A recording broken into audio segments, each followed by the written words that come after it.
Hey everyone, this is Light, and welcome to a different kind of video that's aimed towards newer players because right now it's the anniversary and there are tons of new players. And as a new player, I feel like the the most common question you'll probably ask is this unit I pulled good or useful anywhere? So yeah, let's answer that. And we're gonna start with 3 stars.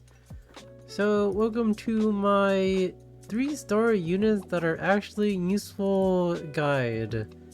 So yeah, let's get into it. 3-star units are surprisingly pretty good in this game, some of them. And they require minimal investments, like you just need some, like the biggest thing is the catalyst. You just gotta like throw some catalyst into them and then they'll be pretty good. Biggest thing is that they don't need molas for their skill ups. So yeah, let's get into it. So for hunt units, we have Mui. This guy is pretty crazy. He will be in your starting Wyvern 13 team like 100% of the time. So yeah, like he has defense break. He has a ton of good debuffs. He can do decent damage. Yeah, very good unit. Yeah, make sure you get him. Montmorency, pretty sure she's free from connections. I think she is pretty much the go-to Wyvern tank early on. Like she's the front line and she's the healer. So yeah, pretty good unit, and she's free. It does not require Mola. Yep, pretty good unit. And Camilla is more of a later stage player kind of unit because she enables you to farm hunts faster because she's part of a team that's for one-shotting Wyvern, but won't really be getting into that as a new player, but it is good to keep Camilla and save her to build for later. So yeah, that's what we got for hunt units, and now let's talk about abyss units. So there's Inos. So after you clear Abyss, there's gonna be like this thing called Challenge Abyss, and it's gonna make you use a lot of like random 3-star units. And Inos is like a healer. She has defense break, so yeah, she's pretty good in PvE. Wait, what? She has attack buff, speed buff, heal, defense break. Yeah, lots of good stuff for PvE. And then we have Curious. Curious was like the MVP of like older times. However, these days, there are certain units that like that have power crept so hard that they trivialize a lot of Abyss. But you can still, there are still floors that are pretty convenient to cheese with Curious. Oh yeah, she still definitely has a bit of use, and like you don't even need to level her up much. Like people cheese Abyss with like a level 50 Curious all the time. So yeah, definitely a nice unit to have. Very low investment, of course. And Terranor Guard. This unit is good later on in Abyss, where like you want to pick like a bunch of dual attacking units. Cause like he has massive synergy with them. Like he every time he dual attacks, he CR boosts his team, and he has his own defense break. So that's pretty cool. Like I think like the Tamarine, Kate Clarissa, A Ross team with Terranor Guard, it clears like a whole bunch of Abyss floors. So yeah, super useful guy. Commander Larina, he used to be like the go-to DPS, however she's been power crept by quite a few units. She's still decent if you don't have anything else. Like she gets she gets tons of attack from her passives. She has like tons of damage. So she's a thing. No, not really the best anymore by any means, but she's a 3-star. Then we have A-Ross. A-Ross is very important in Abyss, cause like later on you wanna play like dual attack spamming teams and stuff. So yeah, important unit. Like he protects you with Aureus. He has spammable dual attack with highest attack and defense break. So yeah, pretty important unit. And that's pretty much it for the Abyss units. So now for the Expedition units, we have Helga. Helga synergizes with green units. She has defense break, she has attack buff, she has CR boost. She has everything you would want in PvE. You only use her against the blue expedition boss that requires all green units though, so yeah. But like in content where you would want green units, she's pretty up there. Then Luca is very strong. She's like made to fight blue bosses pretty much. Like she gets extra functionality, like she gives team speed buff if she's fighting a blue boss. Like she has attack buff, she has defense break, she has CR boost. She's pretty good. She's pretty good. Aros. Yeah, Aros is good in what's it? The expedition where like you use all fire units. He's good in like the dark one too. He's a decent unit all around. Like force dual attack is pretty good.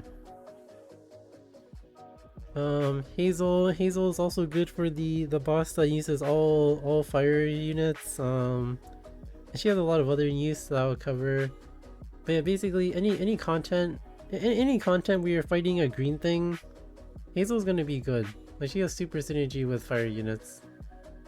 Carmine Rose, she's mostly good for the expo boss, the yellow one that looks like nightmare fuel.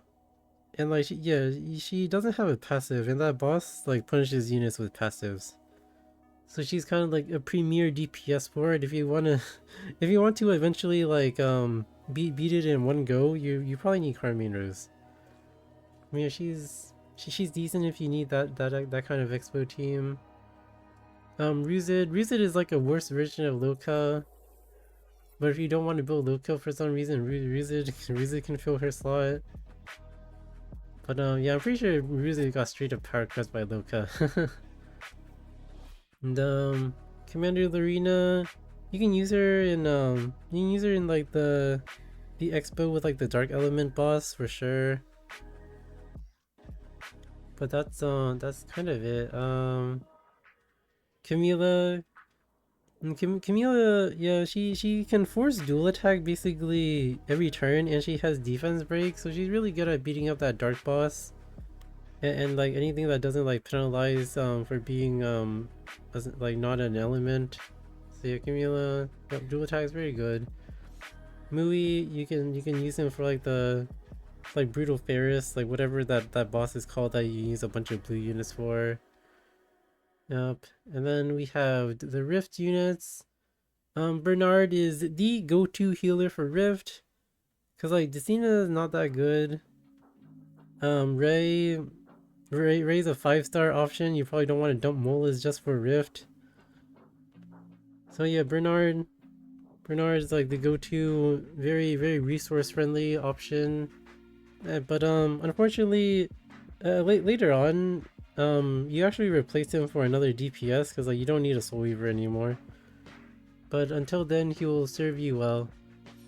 And then we have Mascot Hazel. The previous Rift was fire based, and yeah, Hazel's just best in slot in fire PvE content.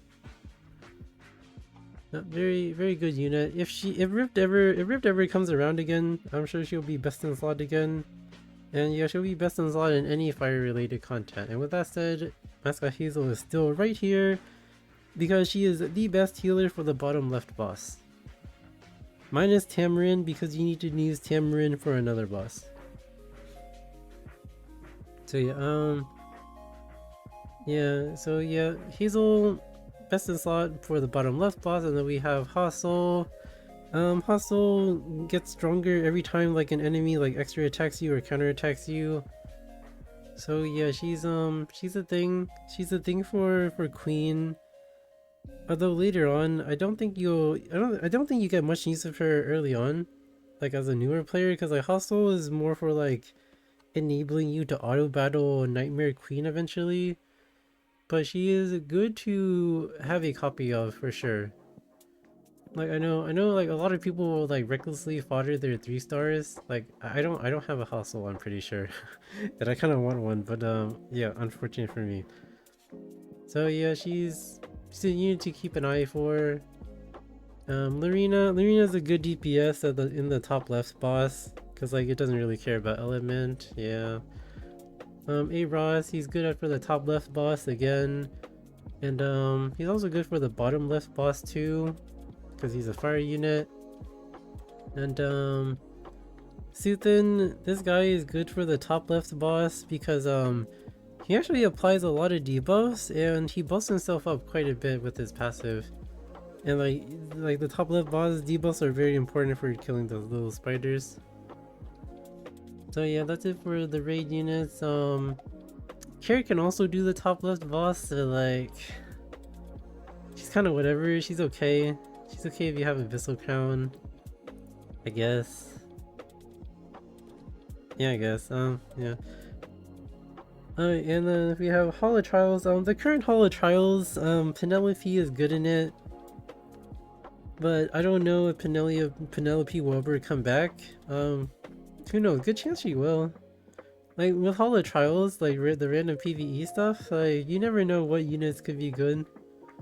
And like who knows? Penelope is a fan favorite, so maybe she'll get a specialty change to make her useful elsewhere. I know some people like to meme with her in Guild War, but like I don't know. She's definitely a thing in the current Holo Trials though.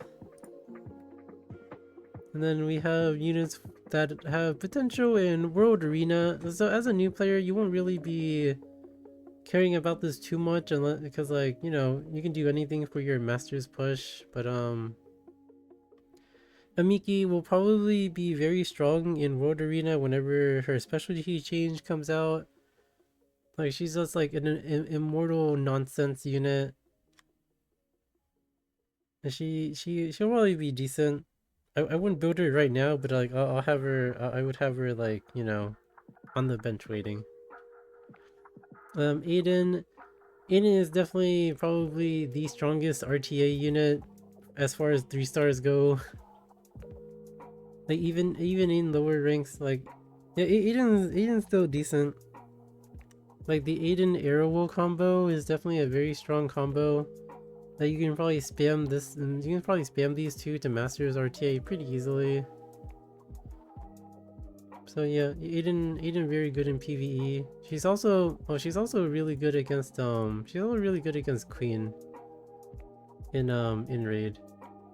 How about that? And yeah, Arrowell. Yeah, she protects her team really well with like shields and stuff. Has a nice stun. Used to be one of the best knights in World Arena, although she's fallen off a little bit in favor of a Tywin and Ciarman. But yeah, still decent unit. Eden, it's kind of funny, but he mitigates a lot for your team.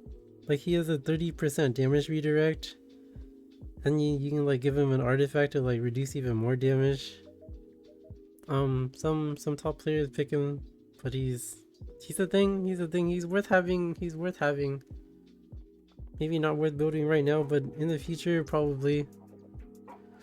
Pillis is a very strong like anti counter attack unit and like anti extra attack unit.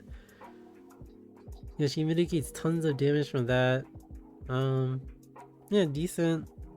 It's a good unit to keep an eye out for. And A Ross protects a unit and he drags with your highest DPS, so he has really good synergy with strong carries. Yeah, force dual attack, defense buff, defense break. I don't see and like a shield for your backline. Don't see anything wrong with that. Then we have Carrot.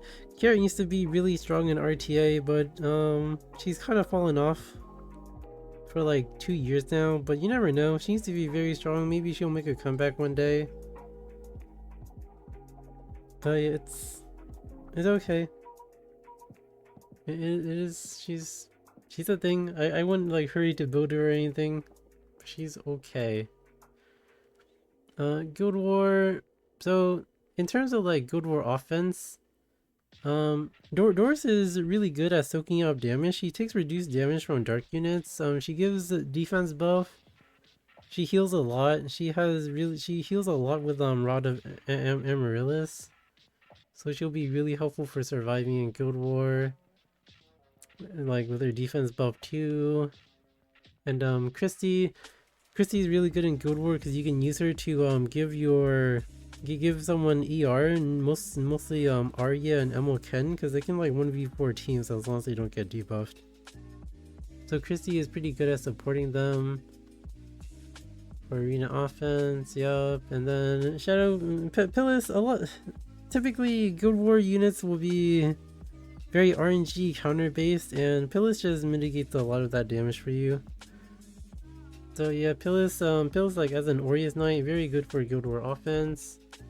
And we have Aiden and Airwolf here because they're actually a pretty common Guild War defense duo together. So yeah, if you need a Guild War defense, just slap these two on a team and like yeah, enjoy your mystics in like really low level Guild War, I guess. And yeah, that's mostly it for the Guild War units. And then we have we have Christie in normal arena. It's like the same thing. If you use Christie with Arya, it's quite good.